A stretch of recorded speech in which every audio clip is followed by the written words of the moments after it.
দেখো আমাদের বাড়ির বাইরে কারা দাঁড়িয়ে আছে। সবাই কার্তিক ঠাকুর নিয়ে দাঁড়িয়ে আছে। মাসি, মেসো, মামি, আবার 5টা দেওর, আবার একটা বড় চিঠিও লিখে নিয়ে এসছে। আমরা তো ভয়তে দরজা খুলিনি, বম ফাটছিল বলে। তারপর খুলে দেখি যে আমার ছেলে চলে এসেছে, মানে কার্তিক। আবার তাকে আমরা জড়িয়ে ধরলাম, আদর করলাম। দেখো তো আমাদের কার্তিক ঠাকুরটা কেমন হয়েছে, খুব সুন্দর হয়েছে না? খুব কিউট দেখতে হয়েছে আমাদের কার্তিক ঠাকুরটা।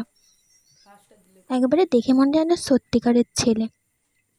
খুব সুন্দর, আমাদের খুব পছন্দ হয়েছে কার্তিক ঠাকুর।